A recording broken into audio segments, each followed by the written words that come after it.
Morning, नमस्कार। स्वागत है सभी का एक और नई वीडियो में। आज हम लेकर आए आपके लिए एसएससी जीडी का पार्ट 5 वीडियो, जिसके अंदर हम आपको कराएंगे फुल पेपर का सोल्यूशन जो हमने प्रैक्टिस सेट आपके लिए क्रिएट किया है। प्रैक्टिस सेट नंबर 2 है। प्रैक्टिस सेट नंबर 1 अगर आपने अभी तक नहीं देखा है तो उसको जरूर देख लेना, क्योंकि मैक्सिमम क्वेश्चन इस टाइप के ही आपसे पूछे जाते हैं और एक्सपेक्टेड पेपर आपका इनमें से आएगा जो आपके प्रैक्टिस सेट हम करवा रहे हैं। जिसने अभी तक हमारा टेलीग्राम चैनल नहीं ज्वाइन किया उसको जरूर ज्वाइन कर लेना, क्योंकि टेलीग्राम पर आपको बेहतरीन अपडेट टाइम टू टाइम मिलते रहते हैं। डेली वहाँ पे एक करंट की वीडियो अपलोड होती है, साथ के साथ वहाँ पे आपका रेगुलरली क्विजेस कंडक्ट की जाती है और कोई भी नया अपडेट कोई वैकेंसी का आता है तो वो भी आपको टेलीग्राम पे मिल जाता है। तो बिना किसी देरी की आप जल्दी से टेलीग्राम को ज्वाइन कर लीजिए और हम चलते हैं अपने फर्स्ट क्वेश्चन की तरफ। सबसे पहला क्वेश्चन आपसे पूछा गया है, which one of the following 4 Vedas contains an account of magical charms and spells. Magical charms and spells किस वेदा के अंदर आपका आता है? ऑप्शन आपके पास दिए गए यजुर्वेद, सामवेद, अर्थवेद या फिर ऋग्वेद। आपको पता होना चाहिए कि आपका जो मैजिकल चार्म्स है, स्पेल्स है, ये किस वेद के अंदर आपके आते हैं। इस टाइप का क्वेश्चन हमने एक प्रैक्टिस सेट 1 में भी कराया था, ये आपका प्रैक्टिस सेट नंबर 2 है। तो आप ज़रूर इसको बातों को ध्यान रखना और जो जो क्वेश्चंस आपको लग रहे हैं कि आपके पेपर में आ सकते हैं और आपको वो नहीं पता तो उनको एक कॉपी में नोट डाउन जरूर करते रहना। जितने भी हमारे प्रैक्टिस सेट आते रहेंगे तो आप डेली के डेली अपने नोट्स उसके रिगार्डिंग बनाते रहना। तो इसका आंसर हो जाएगा आपका ऑप्शन नंबर सी, अर्थवेद के अंदर आते हैं आपके मैजिकल स्पेल्स एंड आपके चार्म्स। चलते हैं हमारे क्वेश्चन नंबर 2 की तरफ। Which river of India is called Brinda Ganga. India की किस रिवर को वृदा गंगा के नाम से जाना जाता है? ऑप्शन आपके पास है नर्मदा, गोदावरी, कावेरी या फिर कृष्णा। तो इसका राइट आंसर हो जाएगा आपका गोदावरी। ऑप्शन नंबर बी हो जाएगा यहाँ पे आपका बिल्कुल करेक्ट आंसर। गोदावरी को बोला जाता है आपका वृदा गंगा। कोई भी क्वेश्चन जो आपको लग रहा है कि आपके एग्जाम में इस टाइप का क्वेश्चन आएगा और आप उसका नोट ज़रूर बना लेना, जिस जिस भी क्वेश्चन का आपको आंसर नहीं पता, क्योंकि मैक्सिमम क्वेश्चन यहीं से रिपीट होंगे और अगर आप इन क्वेश्चंस को स्किप करोगे तो आप एक तरह से आपका पेपर में एक लेवल आप पीछे जा रहे हो। तो हर क्वेश्चंस को ये समझ के करना कि यही आपके पेपर में आएगा और वो क्वेश्चन आपको पता होना चाहिए। चलते हैं हमारे क्वेश्चन नंबर 3 की तरफ। In fireworks the green flame is produced because of. जब भी फायरवर्क्स के अंदर मतलब फायरवर्क्स बोल सकते हैं आप, क्रैकर्स वगैरह, इनके अंदर जब भी ग्रीन फ्लेम आती है तो ग्रीन फ्लेम किस वजह से आती है? जो हरी आग आपको दिखती है तो वो किस वजह से आती है? कौन सा उसके अंदर एलिमेंट होता है? पोटेशियम, सोडियम, बेरियम या मरकरी। तो इसका राइट आंसर हो जाएगा आपका बेरियम। ऑप्शन नंबर सी हो जाएगा यहाँ पे आपका बिल्कुल करेक्ट आंसर। चलते हैं हमारे क्वेश्चन नंबर 4 की तरफ। Who translated Ramayana into Persian. Ramayan को पर्शियन लैंग्वेज में किसने ट्रांसलेट किया था? मोस्ट इंपॉर्टेंट क्वेश्चन है और ये एसएससी जीडी के पेपर में पहले भी पूछा जा चुका है। ऑप्शन आपके पास है अब्दुल लतीफ़, इसरार दास, अब्दुल फैजी या फिर बदूनी। तो ऑप्शन नंबर सी हो जाएगा यहाँ पे आपका बिल्कुल करेक्ट आंसर। अब्दुल फैजी ने ट्रांसलेट किया था रामायण को पर्शियन लैंग्वेज में। चलते हैं हमारे नेक्स्ट क्वेश्चन की तरफ। क्वेश्चन नंबर 5 आपसे पूछा गया है, right to property was removed from the list of fundamental rights during the rule of. Right to property आपके फंडामेंटल राइट से हटा दिया गया था किसके?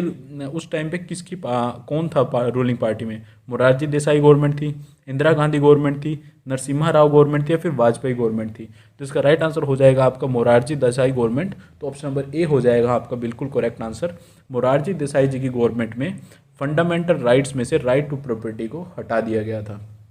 चलते हैं हमारे क्वेश्चन नंबर 6 की तरफ। The constitution of India borrowed the scheme of Indian federation from the constitution of. Constitution of India में जो इंडियन फेडरेशन का स्कीम है, कहाँ से ली गई थी? किस कंट्री के कॉन्स्टिट्यूशन से इसको उठाया गया है इंडियन फेडरेशन की स्कीम को?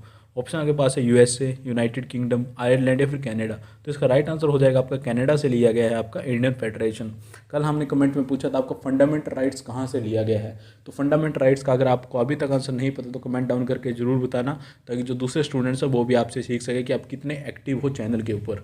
चलते हैं नेक्स्ट क्वेश्चन की तरफ। क्वेश्चन नंबर 7 आपसे पूछा गया है, who was the chairman of the union power committee of constituent assembly of India. Chairman पूछा गया आपसे कौन है यूनियन पावर कमेटी का जो कॉन्स्टिट्यूएंट असेंबली ऑफ इंडिया है? Sardar Vallabh Bhai Patel, B R Ambedkar, Alauddin Krishna Swami Iyer, Pandit Jawaharlal Nehru. तो इसका राइट आंसर हो जाएगा आपका Pandit Jawaharlal Nehru was the chairman of union power committee of constituent assembly of India. चलते हैं हमारे नेक्स्ट क्वेश्चन की तरफ। क्वेश्चन नंबर 8 आपसे पूछा गया है, the Tropic of Cancer does not pass through which of these Indian states. Tropic of Cancer इनमें से किस स्टेट के अंदर से नहीं गुजरती है? सबसे पहले तो आपको पता होना चाहिए इंडिया के अंदर से सिर्फ एक ही लाइन गुजरती है, वो है ट्रॉपिक ऑफ कैंसर। और ट्रॉपिक ऑफ कैंसर में आपको ट्रिक मैंने कराई थी, मित्र पर गमछा जार। अगर आपने वीडियो नहीं देखी है तो आपको 2 या 3 महीने पहले एक वीडियो अपलोड हुई थी जिसके अंदर हमने पूरे डिस्कस किए थे ट्रॉपिक ऑफ कैंसर में कौन कौन सी स्टेट्स हैं, तो उसको आप ज़रूर कवर कर लेना। तो ऑप्शन आपके पास दिए गए हैं उड़ीसा, मध्य प्रदेश, राजस्थान, वेस्ट बंगाल। तो इसका राइट आंसर हो जाएगा आपका उड़ीसा। उड़ीसा के अंदर से आपकी जो ट्रॉपिक ऑफ कैंसर है नहीं गुजरती है। चलते हैं हमारे नेक्स्ट क्वेश्चन की तरफ। Which of the following has got more heat capacity, इनमें से किसके अंदर सबसे ज़्यादा हीट कैपेसिटी है? गोल्ड पीस के अंदर, वाटर के अंदर, आयरन पीस के अंदर, फिर बेंजीन के अंदर। तो इसका तो अंडरस्टूड आंसर है। क्वेश्चन नंबर 9 का हो जाएगा आपका ऑप्शन बी, वाटर के अंदर आपकी हीट कैपेसिटी सबसे ज़्यादा है। चलते हैं क्वेश्चन नंबर 10 की तरफ। पोटेशियम पर magnet is use for purifying water because, potassium पर मैग्नेट को ड्रिंकिंग वाटर को प्योर करने में इस्तेमाल किया जाता है, क्यों?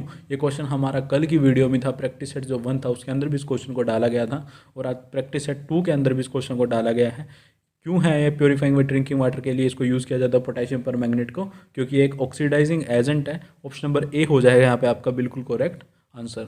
चलते हैं हमारे क्वेश्चन नंबर 11 की तरफ। The first attempt to introduce a representative and popular element in the governance of India was made through, जो पहला अटैम्प्ट हुआ था जिसके अंदर आपको popular element in the governance of India was made through, ये कौन से काउंसिल एक्ट के अकॉर्डिंग आया था? Indian council act 1892, Indian council act 1909, Indian council act 1861 या फिर गवर्नमेंट ऑफ इंडिया एक्ट 1935। तो इसका राइट आंसर हो जाएगा आपका इंडियन काउंसिल एक्ट 1909 के तहत ये आया था। ऑप्शन नंबर बी हो जाएगा यहाँ पे आपका बिल्कुल करेक्ट आंसर। चलते हैं हमारे क्वेश्चन नंबर 12 की तरफ। Which latitude passes through the middle of India, कौन सा लैटिट्यूड हमारे मिडल ऑफ इंडिया से पास होता है? मैंने आपको पहले भी बता दिया, सिर्फ इंडिया के अंदर से सिर्फ एक ही लाइन पास होती है, उसका नाम है ट्रॉपिक ऑफ कैंसर। तो इस क्वेश्चन को आप बिल्कुल एग्जैक्ट आपके पेपर में आएगा और आपको इसको बिल्कुल सही करके आना है। इस क्वेश्चन को आपको बिल्कुल भी गलत नहीं करना है। ये क्वेश्चंस हम आपको बाद में भी धीरे धीरे रिवाइज करवाते रहेंगे क्विज़ की फॉर्म में, जो कि हमारे टेलीग्राम चैनल पे आती रहेगी। तो टेलीग्राम को जरूर ज्वाइन कर लेना और इस क्वेश्चन का आंसर हो जाएगा option number A, Tropic of Cancer. चलते हैं हमारे क्वेश्चन नंबर 14 की तरफ। The staple food of the Vedic Aryan was, वैदिक आर्यन में जो वैदिक आर्यन पीरियड में जो लोग रहते थे, जो पीपल्स रहते थे, उनका स्टेपल फूड क्या था? वो क्या खाते थे? Rice and pulses, milk and it products, vegetable and fruits या फिर बार्ले एंड राइस। तो इसका राइट आंसर हो जाएगा वो खाते थे आपका milk and its products. Milk से बनने वाले, दूध से बनने वाली जितनी भी चीज़ें थी, या तो वो दूध पीते थे, दूध से बनने वाली जितनी भी चीज़ें उनका वो इस्तेमाल करते थे। 14 का हो जाएगा आपका ऑप्शन नंबर बी बिल्कुल करेक्ट। चलते हैं हमारे क्वेश्चन नंबर 15 की तरफ। Who first imposed jizya tax in India, jizya tax को इंडिया में कौन लेके आया था सबसे पहले? ऑप्शन के पास है औरंगजेब, अलाउद्दीन खिलजी, कुतुबुद्दीन ऐबक या फिर मोहम्मद बिन कासिम। तो इसका राइट आंसर हो जाएगा आपका option number C, Qutubuddin Aibak आपके सबसे पहले भारत के अंदर जिजिया टैक्स लेकर आए थे। चलते हैं हमारे क्वेश्चन नंबर 16 की तरफ। The radio active element most commonly detected in human है, ऐसा कौन सा रेडियो एक्टिव एलिमेंट है जो ह्यूमंस के अंदर सबसे ज़्यादा देखने को मिलता है? आयोडीन, पोटेशियम, कोबाल्ट या फिर प्लूटोनियम। तो इसका राइट आंसर हो जाएगा आपका पोटेशियम। ऑप्शन नंबर बी हो जाएगा यहाँ पे आपका बिल्कुल करेक्ट आंसर। चलते हैं हमारे क्वेश्चन नंबर 17 की तरफ। How many fundamental duties are there in the Indian constitution? Polity की फुल वीडियो हमारे चैनल के अंदर ऑलरेडी अपलोड है, आप प्लेलिस्ट के अंदर जाके देख लेना, मोस्ट इंपॉर्टेंट वीडियो है। और एसएससी के अंदर उस वीडियो से बाहर पॉलिटी का कोई भी क्वेश्चन नहीं पूछा जाता, मैक्सिमम क्वेश्चंस आपको वहीं से देखने को मिलने वाले हैं। तो उस वीडियो को ज़रूर देख लेना, मोस्ट इंपॉर्टेंट उस वीडियो को मार्क कर लेना, क्योंकि वहीं से क्वेश्चन आपके पेपर में आपको डायरेक्ट देखने को मिलने वाले हैं। तो कितनी फंडामेंटल ड्यूटीज़ आपके पास, ये तो सब आपको पता होना चाहिए बिल्कुल क्लियर। 11 फंडामेंटल ड्यूटीज़ आपके इंडियन कॉन्स्टिट्यूशन के अंदर। तो ऑप्शन नंबर सी हो जाएगा यहाँ पे आपका बिल्कुल करेक्ट आंसर। चलते हैं हमारे क्वेश्चन नंबर 18 की तरफ। Who is authorise to transfer the जजेस of one high court to another high court? ये पावर किसके पास है कि वो एक हाई कोर्ट के जज को दूसरे हाई कोर्ट में ट्रांसफ़र कर सकता है? ये पावर किसके हाथ में होती है? ऑप्शन आपके पास दिए गए हैं, अ कोलिजियम ऑफ जजेस of the supreme court, the chief justice of India, the law minister या फिर president.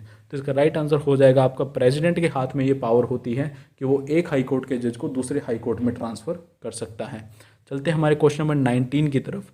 Who propose the preamble before the drafting committee of the constitution?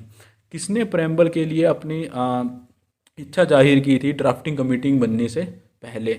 Option आपके पास दिए गए, जवाहरलाल नेहरू, महात्मा गांधी, BN राव या फिर BR अम्बेडकर। तो इसका राइट आंसर हो जाएगा आपका जवाहरलाल नेहरू जी ने बोला था कि उन्होंने प्रपोज किया था प्रेम्बल के लिए ड्राफ्टिंग कमेटी बनने से पहले।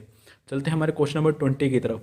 The first Mughal building with complete marble facing walls. ऐसी कौन सी मुगल फर्स्ट बिल्डिंग है, ऐसी कौन सी सबसे पहली मुगल बिल्डिंग है जिसका पूरा फ्रंट आपका मार्बल से बना हुआ है? सबसे पहले ऐसी बिल्डिंग कौन सी बनी थी? ऑप्शन के पास दिए गए हैं ताजमहल, हुमायूं टॉम्ब, मोती मस्जिद या फिर इमामुद्दीन दौला टॉम्ब। तो अगर आप इसका राइट आंसर सोच रहे हो कि ताजमहल, तो ये बिल्कुल गलत हो जाएगा। इसका राइट आंसर आएगा आपका Humayun tomb. Option number B हो जाएगा आपका बिल्कुल करेक्ट आंसर, क्योंकि हुमायूं टॉम्ब मुगल सल्तनत की सबसे पहली ऐसी बिल्डिंग थी जिसका फ्रंट फेस पूरा का पूरा मार्बल से बना हुआ था। चलते हैं हमारे क्वेश्चन नंबर 21 की तरफ। Which water body separates Andaman and Nicobar island. जो लाइन अंडमान और निकोबार आइलैंड को सेपरेट करती है, जो वाटर बॉडी, उस लाइन को क्या कहा जाता है? उस लाइन को कहा जाता है आपका 10 degree channel. Option number D हो जाएगा आपका बिल्कुल करेक्ट आंसर। चलते हैं हमारे क्वेश्चन नंबर 22 की तरफ। Which one of the flowing which of the following dynasties was ruling over North India at the time of Alexander invasion? Alexander के आने से पहले कौन सी डायनेस्टी नॉर्थ इंडिया पर रूल कर रही थी? ऑप्शन आपके पास दिए गए कानवा, नंदा, सुंगा या फिर मौर्य। तो इसका राइट आंसर हो जाएगा आपका जो नंदा डायनेस्टी थी, जिसके फाउंडर थे धनानंद। उन्होंने इस नंदा डायनेस्टी को बनाया था, वो लेकर आए थे, और अलेक्जेंडर से पहले इनका राज था नॉर्थ इंडिया के अंदर। Which state is called the cradle of Buddhism. किस स्टेट को आपका क्रेडल ऑफ बुद्धिज्म कहा जाता है? ऑप्शन आपके पास दिए गए सिक्किम, मध्य प्रदेश, उत्तर प्रदेश या फिर बिहार। तो इसका राइट आंसर हो जाएगा आपका बिहार। बिहार को कहा जाता है आपका क्रेडल ऑफ बुद्धिज्म। आपको याद होगा यहाँ से बिहार से बोध गया, तो ये सारी जगह जो थी ये आपकी बिहार के अंदर थी, जहाँ से बुद्धिज्म का एक नया रूप आपको देखने को मिला था। तो क्वेश्चन नंबर 23 का हो जाएगा ऑप्शन नंबर डी आपका बिल्कुल करेक्ट आंसर। चलते हैं हमारे क्वेश्चन नंबर 24 की तरफ। When a gas is turned into liquid the process is called. जब गैस डायरेक्ट लिक्विड में चेंज हो जाती है, उस प्रोसेस को क्या कहा जाता है? डिपोजिशन, सब्लिमेशन, इवेपोरेशन या फिर कंडेंसेशन। तो इसका राइट आंसर हो जाएगा आपका कंडेंसेशन बोला जाता है। जब भी आपका कोई गैस लिक्विड में डायरेक्ट चेंज हो जाए तो उसको बोला जाता है आपका कंडेंसेशन। इवेपोरेशन किसको बोला जाता है? जब भी कोई चीज़ लिक्विड से आपकी गैस में चेंज हो जाए उसको बोला जाता है आपका इवेपोरेशन। और सब्लिमेशन किसको बोला जाता है? जब भी कोई आपकी चीज़ सॉलिड से डायरेक्ट गैस में चेंज हो जाए तो उसको बोला जाता है आपका सब्लिमेशन। चलते हैं हमारे नेक्स्ट क्वेश्चन की तरफ। Which of the flowing parts of the sun is easily visible only during a total solar eclipse. जब भी आपका सूर्य ग्रहण होता है तो सन का कौन सा पार्ट ईजिली विजिबल होता है आपका अर्थ से? ऑप्शन आपके पास दिए गए कोर, फोटोस्फीयर, सन स्पोर्ट्स या फिर कोरोना। तो इसका राइट आंसर हो जाएगा आपका कोरोना। कोरोना ऐसा पार्ट है जब भी आपका सूर्य ग्रहण होता है तो ईजिली विजिबल होता है। तो ये था आज का वीडियो आपका। उम्मीद करते हैं कि आपको वीडियो पसंद आई, ये प्रैक्टिस सेट आपको अच्छा लगा। अगर आपको वीडियो अच्छी लगे तो चैनल को सब्सक्राइब जरूर कर लेना, वीडियो को लाइक ज़रूर करके जाना। और जिसने भी अभी तक हमारा टेलीग्राम चैनल नहीं ज्वाइन किया है, टेलीग्राम को ज़रूर ज्वाइन कर लेना, क्योंकि बहुत ही बेहतरीन कंटेंट आपको टाइम टू टाइम टेलीग्राम पर मिलता रहेगा। मिलते हैं बहुत जल्द एक नई वीडियो में, तब तक के लिए जय हिंद, जय भारत।